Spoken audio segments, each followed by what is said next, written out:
be yourself, but just up it a bit so that you're a little bit more animated, a little bit more there? Do you find that for works, sure. Or? I mean, I always put a bit of mayo on it. You're not going to see me like this. Welcome to the Creative and Code podcast. Welcome to the internet, my friend. Brought to you by ID Digital Agency. Kind of a big deal. Dive into the dynamic world of digital marketing, creative design, and coding with top experts, latest trends, and actionable insights. Let's get inspired and innovate together. It's showtime. Welcome to another Creative and Code podcast. My name is Jay and this is... Emily. And welcome. I think I just said that. Welcome again. Double welcome. Yeah, it's been... How's the week been for you, Emily? It's better been than last week? Yeah, I mean, I didn't have a bad week last week. No. You were the one with the bad week. My week was fine. Yeah. A lot of management this week. Which No, I love leaving you happen. alone and you do all your social stuff, but then I come into these meetings every so often, maybe every 6 months or so, and just hear how things are going. The clients are really excited and happy, and we give them some ideas. And recently we've decided that we just want to up the ante with some of the ads that we're doing and try and bend their brands and their messaging a bit, and they're up for it. It can be a bit hard to convince them, I think, and it's harder. It's like when you're in a meeting and you pitch it, you're like, yeah, we're going to up the ante, whatever. And then to actually get it into practice, like they seem like they're all for it. And then as soon as you start pitching things that are a bit like out there, they're like, that doesn't fit our brand. And you're like... Yeah, it's almost like sometimes you want to do it, then ask for forgiveness. Kind of, yeah. And but have a look. You've got 30,000 views. The last month you had 5,000 views. Yeah, it's a hard line to walk. I'm interested to see kind of where it goes with some clients to see if it actually happens or if it's going to be more of a, the brand guidelines stop stick us to from the doing rules. anything too interesting. Yeah. But who knows? Sometimes, like I think with some of our clients, there's some team shakeups happening, and sometimes that's all it takes to like have some different opinions in the mix. It's good to have opinions. And speaking of opinions, one that is opinionated is Teri. She's going to be on shortly. Looking forward to catching up with her. Do you know much about Teri? Not really. I saw her, she sometimes comes here and works in the co-working space we're in, and I see her in the lines for lunches breakfasts and stuff, and breakfasts, and that's mostly. I feel like she's one of those people you can kind of hear her before you see her, because she's always talking to someone and always having a laugh. Yeah, exactly. Always just in a really great mood, and it's like you can sense her presence before you see she's actually here. I met Teri. We came into the Commons, which is a co-working space here in Melbourne. There's also 3 or 4 of them now in Sydney. We worked at the South Melbourne office one about 7 years ago, and she was one of the members there, and she was animated and out there, and we're like, we need to know who this person is. That's what makes a difference. I think especially in those early days of co-working where you all knew each other. Being that kind of outgoing, and you look at where our businesses are now, and so much of that is based off just her personality back in 7 years ago. And that networking is so important. That's why we chose to work in a co-working space, because the amount of opportunity and people and connections is just phenomenal. And I've known her since that. She's worked for us. We've worked for her on a various amounts of campaigns. We've asked for advice. She's got her own podcast. So stick in. She's going to be here in a couple of minutes, and we'll talk more about her and her 10 million businesses that she runs. So very busy. She's pretty cool. What's been happening in Emily's world other than your old socials? Anything else that's been getting to you, or you're happy about, or from a work perspective? I'm trying to think of what I've been doing. Well, how about these podcasts? This is quite new, isn't it? Podcast, it is new. I feel like it's, we're really hitting it hard. Yeah. Well, this is number 4, this one. And I think we've set it up in a good way. It's pretty easy to produce. But it's all about the people. The people, is what Teri's going to talk about too. The people. Yeah. What about you? How is what's new in J-Land? We've had a bit of a rebound. So last week, we weren't quite sure what was going on. Like you said before, people are starting to get their budgets late as well at the end of, mid-August at the moment. Normally they find out their budgets, our clients that we work with, around mid-July. But it seems that they've been holding on to their wallets and their pennies recently. And I think it's just all the things that are going on in the world. There's turmoil in the stock market. There's uncertainty with cost of living and mortgage interest rates. So... It's starting to come together. We're starting to get approvals. And again, we've got, work coming in and out our ears, but it's the larger projects that we love and the long-term stuff. So yeah, we hopefully tomorrow we'll have 2 big commitments, and that'll keep us pumping till the start of the year. Exciting. So, yeah. The start of the year. Yeah. That's scary to think about. 2025. 5 months away. Oh so, God. and then, yeah, we've just had some more older clients come on board, some of them that we spoke about last time that have come on and getting Emily to do some more social, or actually search strategy and AdWords and things. So, no, it's never a dull moment. AdWords. Yeah. We're well past that. It's Google Ads. Oh, Google now. Ads, my bad. Yeah, we're not in 2012 anymore. Yeah, and a lot of people don't know Google Ads isn't just about putting ads at the top of search result pages, SERPs is in the industry, SERPs. Where else can you put them, Emily? You can put them on video. You can put them on the display network, on AdSense. There's 1 billion different placements, and they're adding them all the time. Google, they love to add new stuff to Google Ads every 5 seconds, which makes it a little bit hard to keep up. But there's a lot of options now, which is great because especially with like search ads, it's extremely oversaturated. So depending on what your business is, there's probably Heaps of opportunity elsewhere. Yeah. And we're finding too, ChatGPT, Google's a little bit nervous and a bit worried because a lot of the queries that people are asking Google normally, mundane kind of stuff is now being asked through ChatGPT. Yeah. They've lost a lot of search.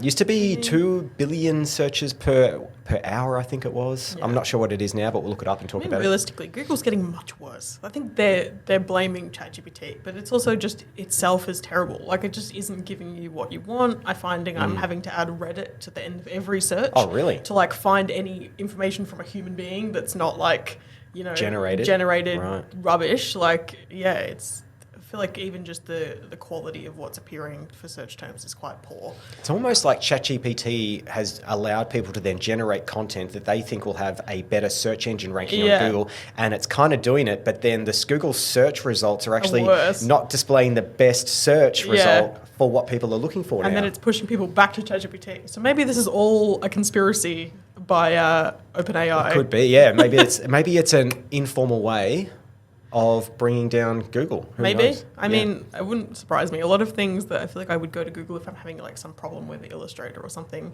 I would go to Google and look through forums or whatever. But now I can go to ChatGPT and just be like, I'm having this exact issue. What could it be? And then it kind of gives you the me a explicit list. instructions with no ads. I could say like that second point you mentioned, explain to me step by step how to fix it. Like, I find it's a lot easier to like things that would usually take me a lot of research to sort out. So if everyone's doing the same thing, I can see why searches are down.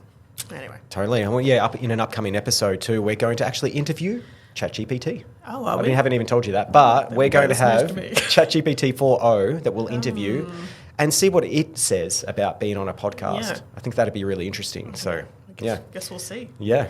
Speaking about socials, let's get Teri. You have my curiosity. Now you have my attention. Since you've been on a podcast? Me? Yeah. Oh, I do them quite frequently. I did one with my client probably like a month ago. Mad. She's crazy, this Teri. We've started anyway. This is Teri. Oh, we're already rolling. Teri is awesome. Teri Kearns. Thank You've you. had a crazy, 12 years Life. or so? I'm shocked at how much you fit into it and all the incredible Instagram posts and reels and things that you put together. Prefer not to wear headphones? Yeah, I can't hear you properly. Yeah. You keep them on so you can tell if something's not working. But I'm just shocked. Like, looking back at the last couple of years, you've been doing with Portfolio Fairies. Yes. You've been doing stuff.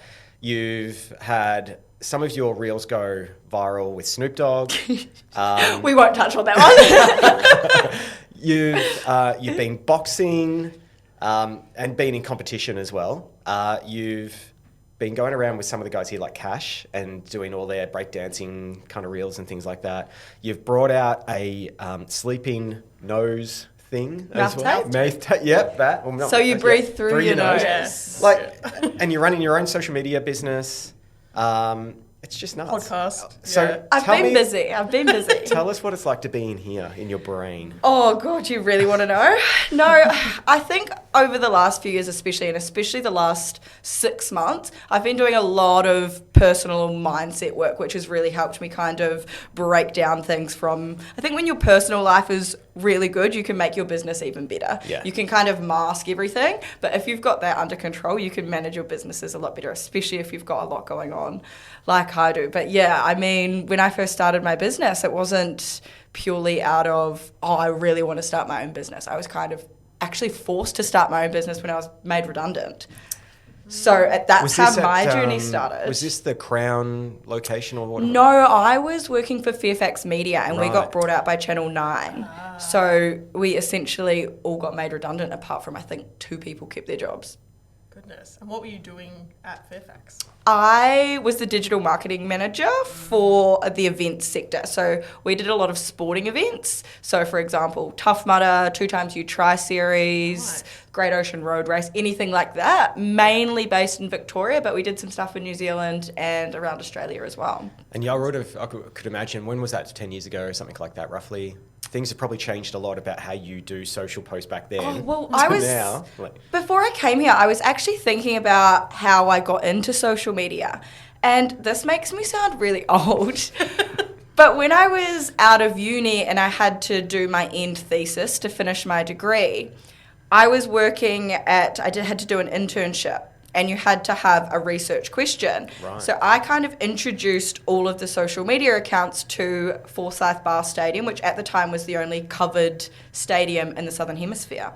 So they did some really cool events, but they weren't leveraging social media at all. So my question of my thesis was, does social media affect ticket sales? Which now you'd be like, fucking Yeah, duh. obviously, yeah. Of course it does. But they didn't believe me how powerful it was. So I did my whole research project on social media and the effect of ticket sales back then, which, And- again, I feel really old. And back then, when you did the thesis, did it prove your Yeah, theory? yeah, Back then? 100%. Yeah. Yeah, it was. I actually ended up. Nobody could believe this because Jay, you very much know what I'm like still, but you could only imagine what I was like at uni. Yeah. Bit younger, a bit crazier, more time. Absolutely. I remember them calling my name up, and I actually got the top student award for my research. And everyone was like, "Nah, the name must be wrong. That can't be right." That's awesome. I even amazing. remember 20 years ago, maybe even more, I'm sitting in a restaurant with someone who was like a someone who thinks about the future. What are they called? Theorists? Or whatever, right? And they're like, do you know your phone? Back then we had like the Nokia 5110 or the Snake. 3210. Yep, that's Yep. all you could do on it. And this guy was like, you won't actually use your phone in the future to make calls. It'll just be, communicating in different ways. And Chip in and your I'm head like, that reads no your brain. way. No way is that going to happen. What? It's called a phone. You're like, Yeah. it's not going to happen. And then you look today, like how many calls would you make a day versus like the time you spend on calls versus using your phone for other things would be Yeah. minimal, like totally minimal. Yeah, but the landscape of social media has changed so rapidly. I think even 5 years ago, if you were just on it, you were ahead of the game. You could have been posting anything and you would have been getting attention. Yeah. But now the landscape has changed so much where it's so saturated. So you've got to do something different to stand out. And what I always say and what I like to teach people and what I like to do with all of my clients is teach them that nobody can actually be you. Your personality is the most important thing, especially if it's you that started the business. Yeah. But it also goes over to corporate companies as well. The people behind those corporate companies. Not everything has to be super serious, and social media Yeah, it should be a bit social. raw and a bit untamed, and that's why like we're on an iPhone right now. We've got like good microphones, but we're just seeing what happens, and it's just the people I think that are important. And that's the thing you were talking about. I saw recently on LinkedIn, on your LinkedIn profile, that you were talking about the Port Phillip Ferries strategy that you did, and you realised it wasn't about the business or the people community. It's about the people and what they were trying to do and where they were getting, and that was the story that you wanted to tell. Yeah, exactly. So my client, Port Phillip Ferries, they came to me and they said they wanted more people to come on the daily commute, which is anywhere in the Ballerine region, over to Melbourne instead of driving. And what's the commute? How long does it take? 70 minutes. Not bad. So it's not bad. Yeah. And it also, if you take into consideration your time that you would spend driving, you can't do anything else. Yeah. Time is money. So you can start your day on your emails, you can Yeah. do so many different things that you couldn't do when you were driving. But they came to me wanting to increase the number of people that do it. So instead of, creating a graphic design, creating a video that just showcases on the ferry, it's like, what can you do to actually to develop that emotional connection for people that haven't had that experience? And it's asking the people that already do it, what do they love about it? And then you get the stories out of them of what they do when they're on the ferry. They like to have a wine on their way home. You definitely can't do that when you're driving. So then it just creates that connection for what it could be for you. Exactly. Rather than so you're selling the outcome and the feeling of your service, not your service. Yeah, so it's like if you sell a camera, it's not just about taking photos. Yes. It's about being immersed and going out into the rainforests, or just going, I want to do that. Having that relatable experience, I guess, is what you're doing too. Yeah, isn't it? exactly. It's all about the outcome and the feeling of the outcome, rather than being like, hey, come on our ferry service. Yeah. You can get an hour of emails done in your car. You can meet new people. You can have a wine, which is my number one key selling point. I'm pretty sure I saw you drinking wine in a bath last night or the night before. Probably. Not in person. On Thanks for Instagram. clarifying. No, that happens regularly. So Isn't that weird to say though? Because most people just go, it must be on Instagram if I say something weird like that. But I don't know, my age group, you still got to confirm, it was just on a post. It's not in person. Yeah.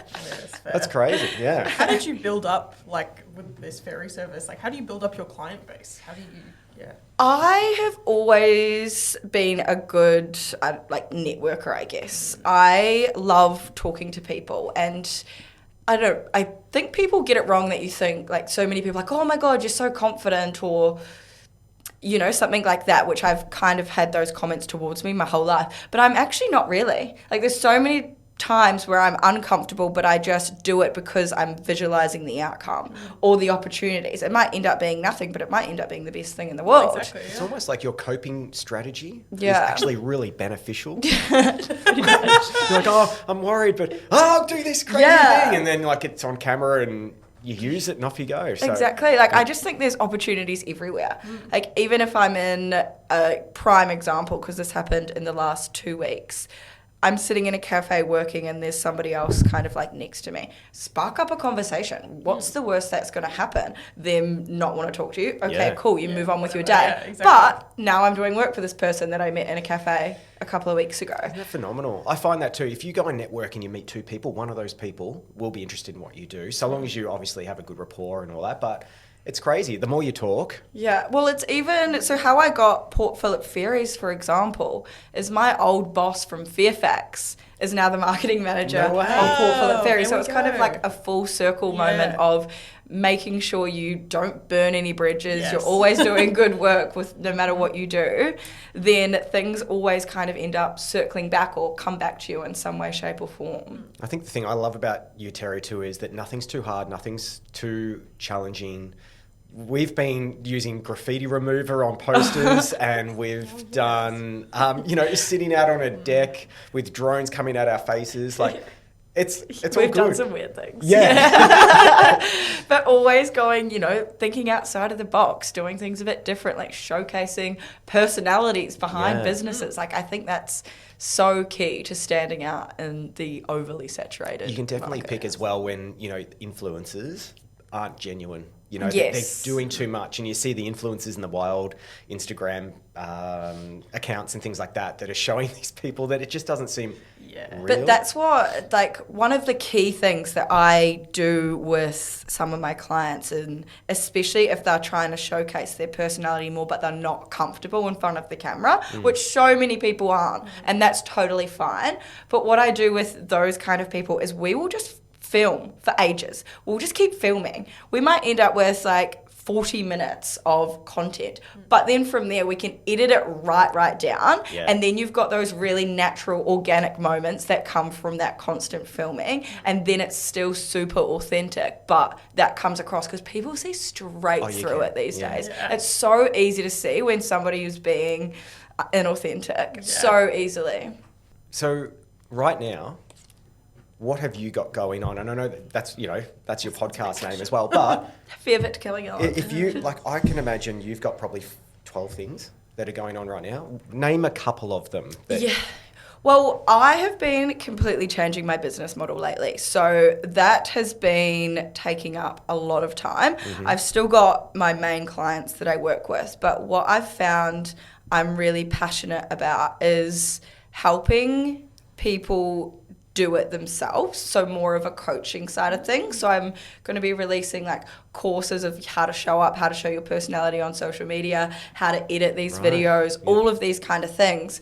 Because I find that the most people that come to me, and this is probably going to ruffle some feathers, but so many, especially social media marketing agencies, are such a rip-off, and they rip off so many people. And don't get me wrong, of course there's good ones and there's exceptions to the rules, but everybody that comes to me and my small agency that I don't like to call an agency, they've been charged $10,000 a month and they've got some graphic design posts. They don't even look at like their unique selling proposition. Like, I'll give you another example. One of my clients, they are a new tech startup. So they're a business called Got Cakey.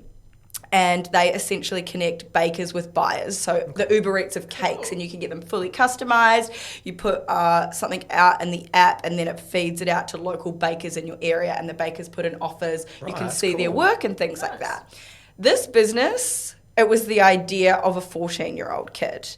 And he is the co-CEO with his mum. That's crazy. Which is an insane story, right? Yeah. So the agency that was working on this client's social media before me, they were charging a ridiculous amount per month.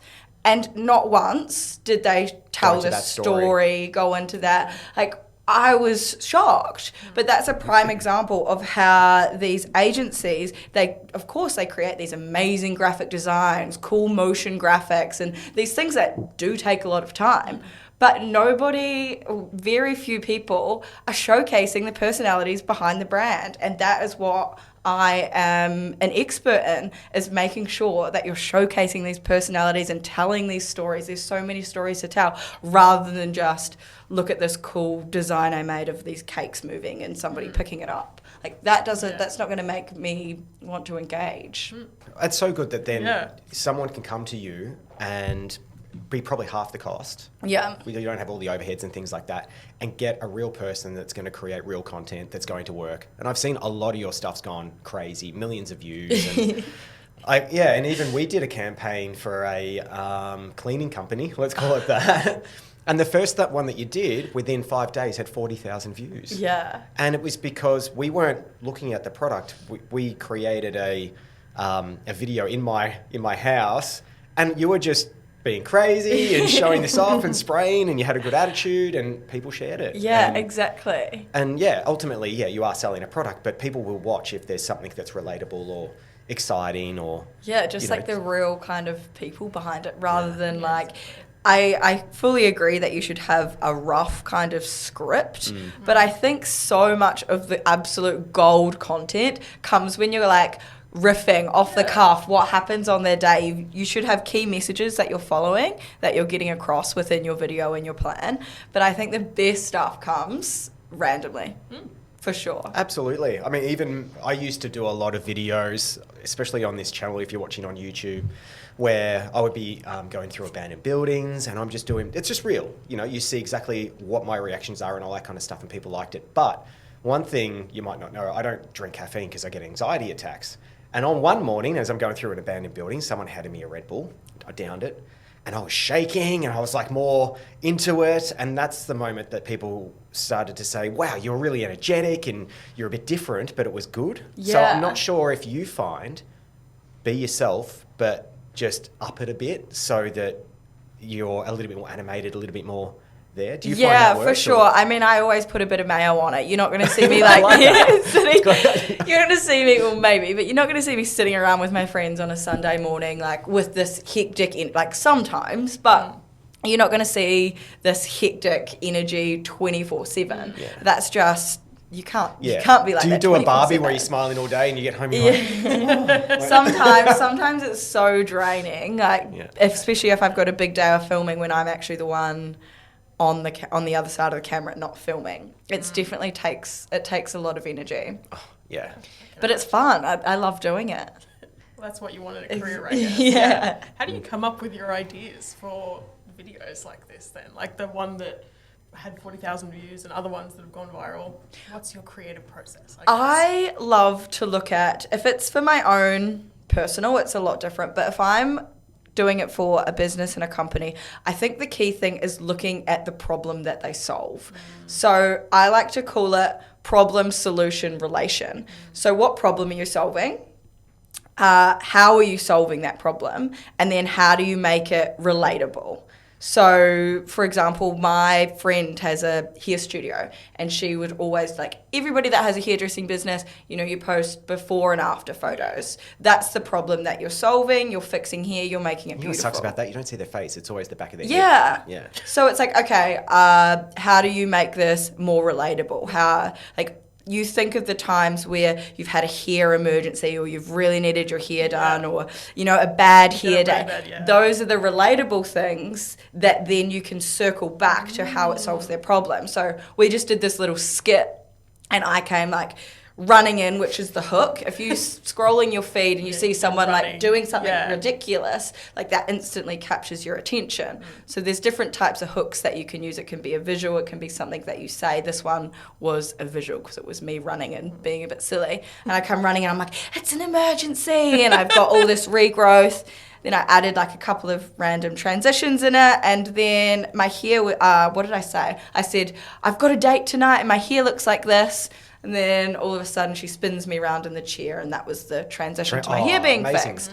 So rather than just being like, this is what Teri looked like before and this is what she looked like after, you relate it to a problem that you've got, solving the problem in a way that's relatable. So her views were always below 1,000 on average, and then this one got like 17,000. My goodness. All it takes is that story and something a bit different. Yeah. I was thinking as you were talking, I'm like, how would I do it? And it might be just, and again, sometimes some of the customers might be willing to be on it too. Imagine if you just had the phone there or your camera, and she looked like this and went, "Achoo!" And her hair just went. And Yeah, went, "Oh." exactly. There's so many cool transitions that you can use that are really original, and you don't have to, I mean, you can take ideas and the concepts from other people, but always make them your own. Yeah, How can you make them specific to you? And that's where it always comes back to your personality, because nobody else can be you.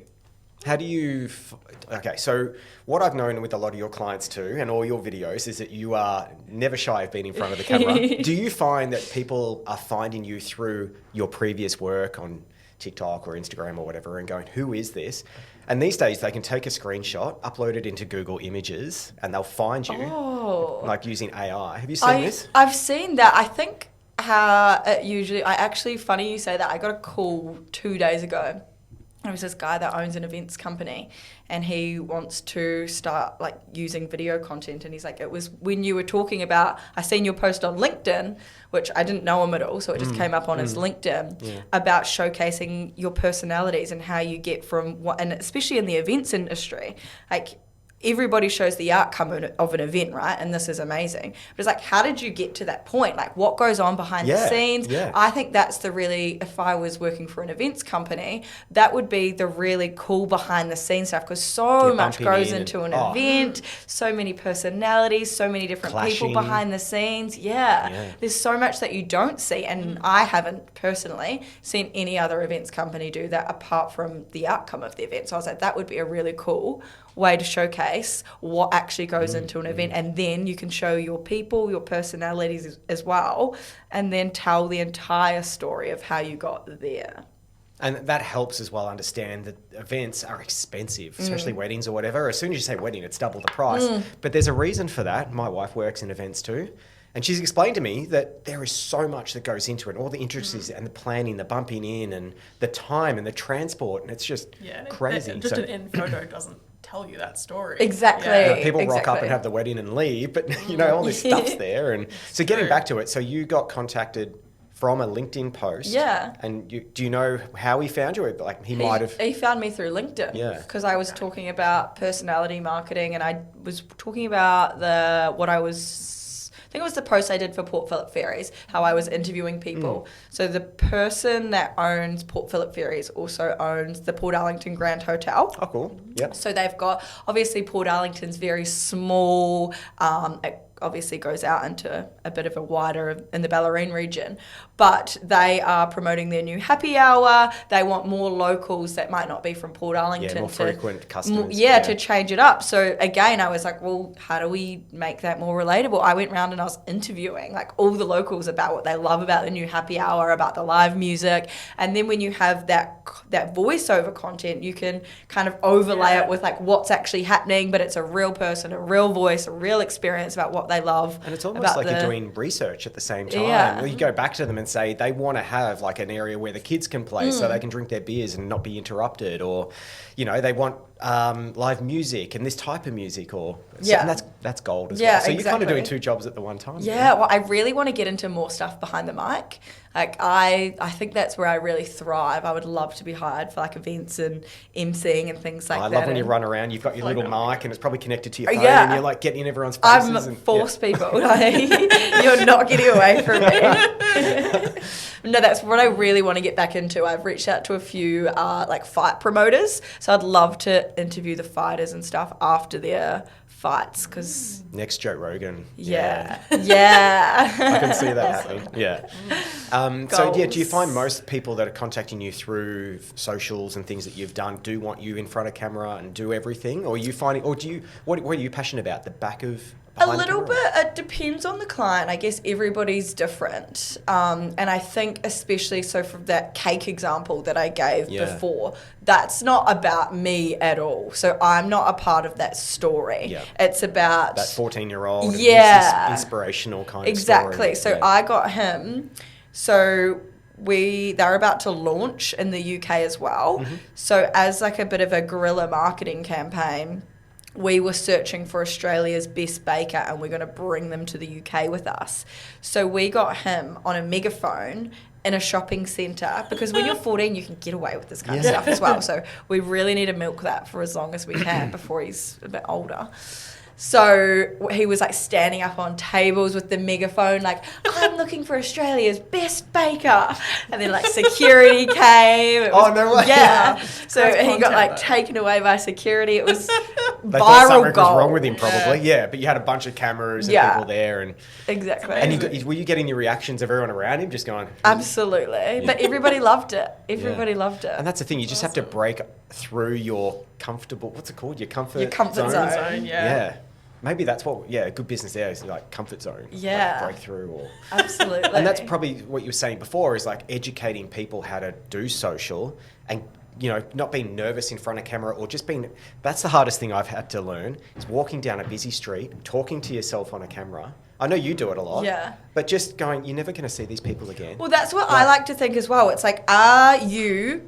Like, there's only a few things certain in life. You're going to die one day. But when you are on your deathbed, are you going to be like, oh my God, I can't believe that person like saw me recording in the street? You're never going to regret that. Like, if you don't give it a go, that's what you'll end up regretting. And it's the people that do go places. Yeah, as well. exactly. Like, just do it.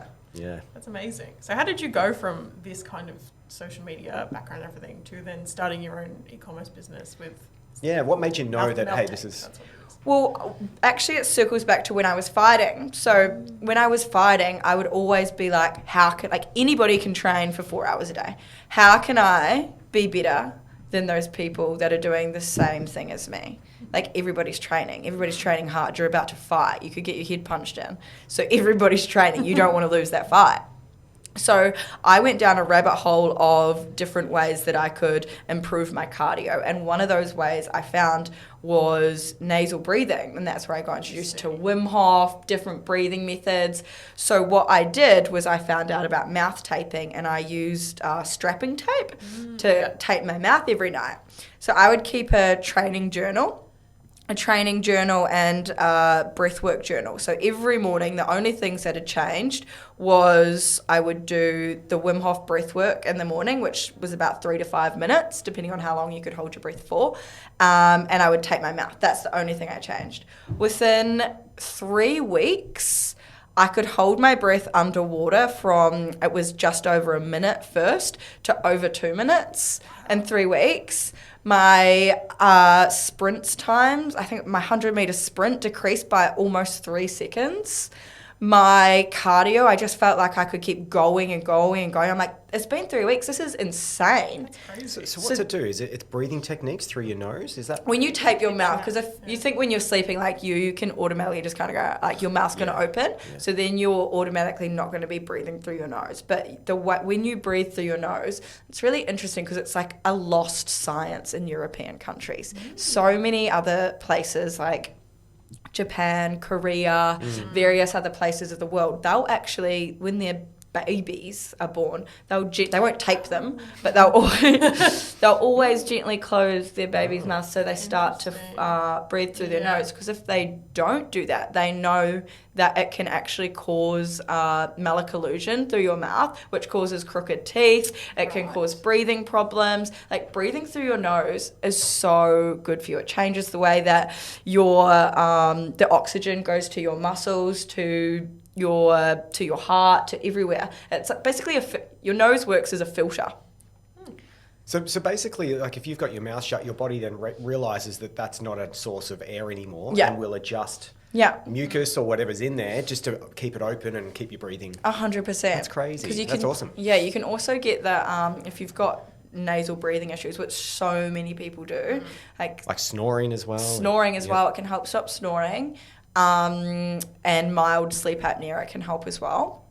But there's another one you can get as well. So you can put it on your nose and then you kind of like push it up, but it actually just opens your nasal airways so you can breathe easier through there. So if you do that in combination with mouth tape as well, recipe for an amazing sleep and upping your cardio. Awesome. And what's the address? Mouthtape.com.au? Snooze tape. Snoozetape.com.au. That's awesome. I'll have to get a packet. I should have brought you some. I'm excited. No, I'll do it online. Makes Teri some quiche. Absolutely. Yes. Is it harder, do you think, than like what part of because obviously you do so many different things, what is the easiest and the hardest for you in terms of all your different paths? I would definitely say e-commerce because I had no idea what I was doing when I started that, but that's like everything. I mean, if you don't start or you don't try, how are you going to learn? That's true. So I kind of just threw myself in the deep end with that. So I would definitely say that figuring out how to even print labels and how to connect that to my online store. I was like, what is going on? And then it would print out all the wrong size and things like that were just really frustrating things that shouldn't have been really hard. But yeah, because I've been doing social media my whole life, and even though the landscape changes so rapidly, I'm pretty good at keeping up with the changes. Yeah. But yeah, and really, like your job as a social media person is to get people onto the site, and then you've now experienced what it's like to get the orders. Yeah. And it's different. Yeah, it's definitely different. But yeah, I'd say that's the hardest. Do you find it strange to also be social media marketing your own business now? Like, is that a different experience than doing it for a client? Kind of, and it's like you cut more corners because you don't sit there and go, you've got the strategy. Yeah, you've got the strategy in your head, so you don't go and put it into this big fancy document. There's definitely some corners that are cut, I would say. Well, I guess it makes sense. Yeah. How much time have we?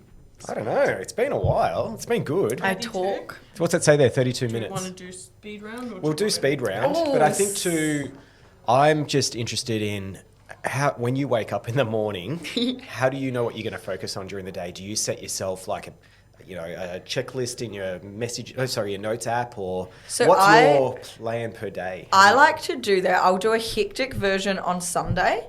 My non-negotiable is planning out what I need to do for that following week on a Sunday. Mm-hmm. And then before I end each day, I will make a list of what I need to do the next day and then prioritize those things. So if I do that every day and I've got a list, instead of just waking up and be like, what am I going to work on today? I actually know and it's written down. I'm a writer. I write it down. I don't doing some apps and stuff. Yeah. Wow. Then it's really satisfying when I tick it off. Yeah. And like just jumping back as well, I remember 3 years ago or so, you had your first hire, which I think was Darcy Spinks, who's now a Yes, model. I love her. Do you still follow her? I follow her. I think she's just because of you. amazing. And she's in Bali at the moment. Yeah, and living she's just her living best life. No, she's killing it. I'm so proud of her. Yeah, she's got her boyfriend and she's shown her family that live in the country somewhere. Yeah, and she's got her own she's got her own brand and story. label now. Yeah, and she's not like trying too hard. You can just tell she's quite a natural Authentic. Aussie. Yeah, awesome. yeah, and genuine and telling her story. So I wanted to find out, because I remember what it was like to hire my first person. Yeah. What was that experience like for you? Definitely overwhelming. I didn't really have many people I was close with that would in the same industry or even that ran their own business. So I found the hardest part was not having anybody to talk to about it, and then also being in charge of somebody else's financial, like what if I don't make enough money to pay them? That was definitely the scariest part. And then I would always, like, there was so many times where I just had absolutely nothing, because I would always make sure, like, anybody that worked for me would be paid before anything else. And you spend so much time making sure that they've got the work and everything that takes you off the work, and it's hard. It's hard. Yeah, it's almost really like hard. you have to hire someone that's been through that before, knowing that they just have to pick it up and go. Yeah. It's a challenge for sure. It's That's super, challenging. and pay and making sure that they do the hours, and like it's so I just want to but see then what also you thought. managing them at the same time and making sure The quality's up. Yeah. It's a lot. It's Yeah. not for the faint-hearted, that's for sure. And do you find, have you got anyone as part of the business now? Yeah, so I've got Eunice, who's my graphic designer, Nice. who crosses over to social media and things as well. But her main job's graphic design. Awesome. Do you think you're going to expand into a J Boston type and run a huge agency at some point? I have what's your plan? thought long and hard about this. And this has been kind of where my business shift has been coming from. And I would so much prefer to more teach people from an online and in person. But if I could make like courses that help these people that can do it themselves, that have their own businesses, then that's like my work, my like life's work of teaching how to people do that. And then as many people can do that as possible without it taking up more of my time. So it's a bit of a different business model, which I've been working super hard on. But I would rather do that than have the stresses of running a huge agency, which I also have dipped my toe in, and I know how hectic it can be. Yeah. And I guess then you run the risk of becoming the very thing you like swear to destroy. Exactly, like, producing like lower quality content. 100%, and it's hard. That's where I kind of like the light bulb went off in my head. I was like, no, I hate those. I hate that. Not that I would ever let my agency turn into that if that was the road I went down. But I mean, it's a hard road to walk, and to make sure every single one of my clients is looked after to the level, to the high level and the high standards that I have to have it as. It's a lot, and you can see how these big agencies end up doing that, but it's just not something that I want to do anymore. I want to make sure every single person that works with me is looked after 100%, and whether that's, enrolling in one of the courses that I'll be doing, or me working one-on-one coaching them through how to do it, that's the outcome I want everybody to have that works for me, is like knowing exactly how to record this content, what content to film, how to bring your personality into it, how to show yourself. Like, that's what I want. And these big agencies just don't. They just don't have the ability to do that. Oh yeah, totally. Like, that's why we're staying quite nimble. Yeah. We've said as well in a previous podcast, I'd never want to get over 15 people, because then you lose that connection and that relevance, and that's where I think agencies are just churning through it, and they've got huge overheads, and having maybe an online course system like you're talking about, where you can have video content that you've edited, and they submit examples of their work, or them talking in front of a camera in front of heaps of people, and then tick, you've passed that. How do you feel? And that's like kind of what I'm offering as well. So, people that run their own businesses or whatever it might be, like, I'll do a strategy session with them, like a coaching session, but then depending on what we do, like, it could be a month, it could be 3 months. For that next month, or however long it is, they then have access to me to send me all of the things that they've done and get real life feedback of how to, how they could improve or make some changes. That's amazing. And I think you've got sorry. No, I was going to say that is like that's the whole point of hiring you, I guess. And during the course, they can get that one-on-one support. Yeah. In like a completely different format that might work better for those small businesses. So Yeah, it's a exactly. really good concept. Thank I think you. over time too, you've developed a really good network of suppliers and resources and things like the Australian Cinematography Boys. Yes. You can call on them at any time, and they're out there ready to go. And, Yeah. And do you find like having that network is so important too, just to be able to go, I've got the shoot tomorrow. What am I going to do? I need 3 cameras. I need 2 audio. 100%. Liam Yeah. saved me so many times. He doesn't sleep. I've seen him He doing like his doesn't. Instagrams at 2 a.m. as him doing his gym workout. No, and- because he is one of those people, I don't know, it's like a specific gene or something, Yeah. that he works better off like 3 hours sleep, if that. He's crazy. Yeah. I He's used to be insane. like that, but yeah, as soon as you have kids and I'm stuff. absolutely not. Yeah. I am kid. Yeah, a couple of reds, I'm on the bed. Red wine. All right, let's do speed round. Okay. Yes, Speed round. okay, what do we All got? right. And Create- sometimes we do pause because if you say something, we're like, oh, what happened there? So Oh, not okay. exactly not as speed. speedy round. Yeah. Creative or code? Creative. Favorite design tool? CapCut. Good one. I haven't tried that yet. the haven't tried best. it. Yeah. It's You like it? Very good, yeah. I've noticed that if you don't pay the premium, the paid version, it always says CapCut at the bottom. Oh, should no, pop it you out. can, it's people that don't delete it at the end. Silly. Oh, yeah, like the little outro. Yeah. Terrible. Favorite website? Ooh, Reddit. It's a bit of a laugh, isn't it? How many hours per week do you work? Oof. Probably 50 to 60. Yeah, me too. What's the first app you open every day? Instagram. Me Coffee. too. Coffee or tea? Coffee. Correct choice. Jay here doesn't drink either. No. So I feel like Psycho. Anxiety attacks. Even if I like at the end of the day, because I just love the taste of coffee, I'll get a decaf because I want the taste of it. I've had it like, Dedication. I ordered decaf at the cafe store and they're like, what, are you pregnant? Yeah. Like, shut up. Can you I not got drink problems. coffee when you're pregnant? I mean, Can you not? No. You can't have sushi. What? Oh, that's Yeah. okay. I don't really like sushi. Yeah. There's a whole bunch my of stuff. We'll have to look up God. what can't you eat and drink when you're pregnant. There's Not that heaps I'm of planning to stuff. get pregnant anytime soon, but that's a shock. dark mode or light mode? Light. Mac or PC? Mac. Work from home or work from office? Office. Cats or dogs? Dogs. Favorite font? Ooh. I'm like a basic bitch with fonts. I like. Don't say Comic Sans. Nah, it's not Comic Sans. Can like I look a- it up? Yeah. I can't remember. Yeah. Like a bit of a As long as Helvetica it's not moment. Arial or Dahoma. Oh no, I'll tell you. Let me get my. This is the one I use in all my branding. I should actually know what it's called. I mean, I feel The like same one we did. We did Italian plate. That's our brand. I like Font. the Italian plate. It was nice. It's elegant, sophisticated. Look it up. Filson Pro. Filson that's a with good an one. F. Yeah, that's it there. Oh, yes, Nice. very Throw it off at the screen there. Make them talk. And it's so appropriate too. Look, sorry, just squeezing in this. Your business name, Make Them Talk. Yeah. Really, it could have been Teri, social media extraordinaire. Or Yeah. whatever, but it is. It's all about making people Exactly. talk. Because most people who this is my thing. We've got a sauna squad that Emily knows about. We catch up every Wednesday for saunas. I love that. I would like an invite. I'll get you an invite. And we've got a little Instagram group message thing. Yeah. And it's like, that's funny. Send it straight to the sauna squad. Yeah. It's about making them talk and about, getting it Yeah, together. yeah. Ultimately, that's the goal from 100%. any real business wanting to be on social. Exactly. So, yeah, true. smashing it. What's your favorite snack while working? Oh, am I being healthy or? We'll do both. If I'm being healthy, I like popcorn. Low cal, you can eat a lot of it.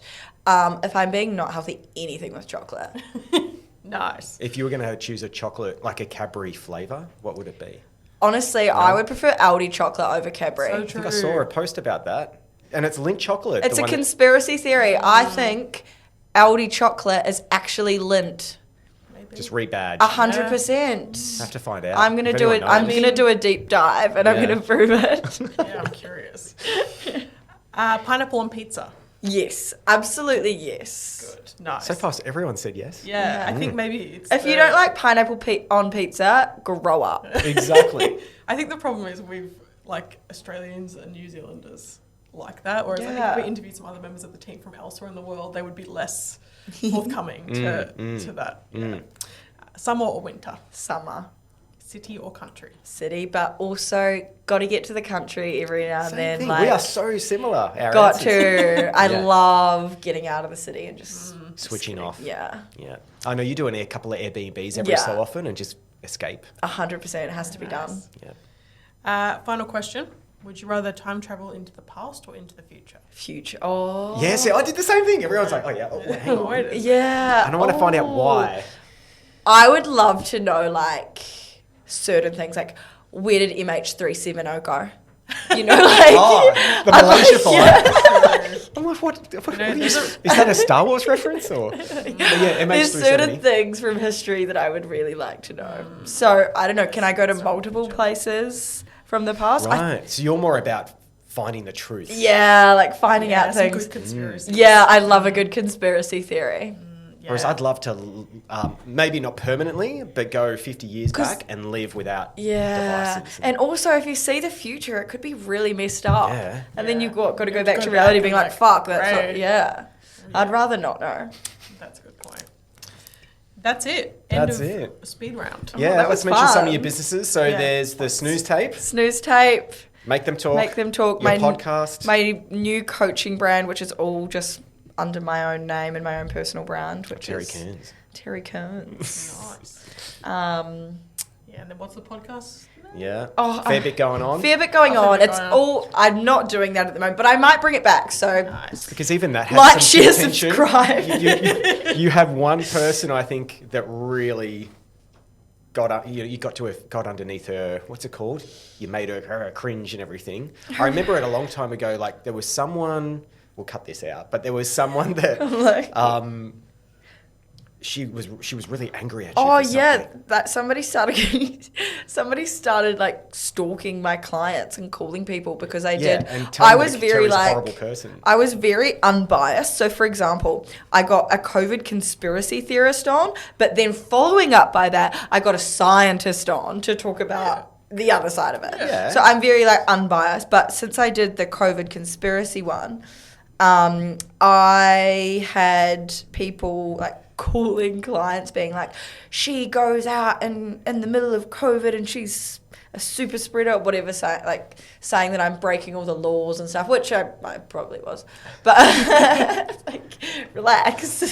It's just amazing. Like, and that's one side of it. We'll cut back in. That's just one side that I've seen with social media is that you could be doing everything right, but you'll anger somebody, a little keyboard warrior. But that's what's the best. I think you use that.